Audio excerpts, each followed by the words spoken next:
you guys. 33 months after the January 6th assault on the Capitol, nearly 70% of Republicans nationwide still believe the 2020 presidential election was stolen.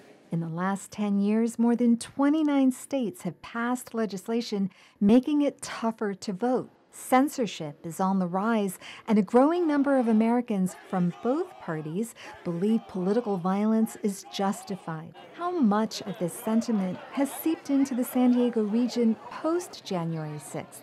San Diego Mesa College political science professor Carl Luna says somewhat, with potential for more. Politics is local, but it's also national. And if any part of that tree of liberty is being poisoned, it's eventually going to spread out to the rest of the tree. KPBS set out to assess the health of democracy in San Diego through a handful of key indicators: threats to elected representatives, voting, censorship, and local news coverage. A recent University of San Diego poll found 66% of local elected officials reported threats have increased since taking office. Chula Vista Elementary School Board trustee Kate Bishop says sexually violent threats spike against her when she pushes for inclusivity. The ones that are more ominous and threatening are 100% from men, usually conservative men that identify themselves as such.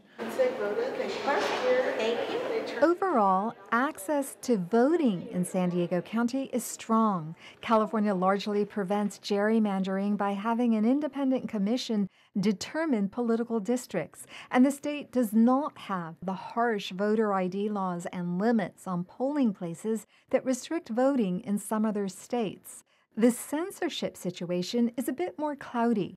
There have been isolated attempts to ban books on LGBTQ topics in Oceanside schools and County and City of San Diego public libraries. Misty Jones, director of the city library system, says she's up for the fight. I feel like libraries are kind of the last stand for democracy, right? They are the location that anyone can come, regardless of your circumstances, your background, your beliefs, whatever. Everyone can come and find something at the library. And that's what we stand for. We stand for freedom of access to information. However, on another key measure of information access, San Diego County is faltering. Its major daily newspaper, the San Diego Union-Tribune, has gone from employing 400 people in the newsroom in the 1990s to just over 100 today. Local television news stations have also faced significant cuts in recent decades. Northwestern University journalism professor Penny Abernathy says those journalists covered major beats like education, City Hall, and wrote investigative pieces, all hallmarks of local news. It is the glue that binds a community together and binds, and let me say by that, binds our society together.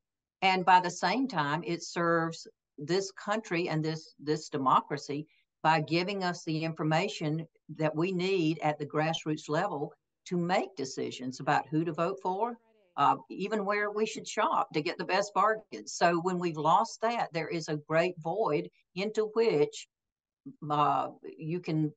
misinformation, disinformation can also flourish. And it has, through highly partisan news outlets and social media.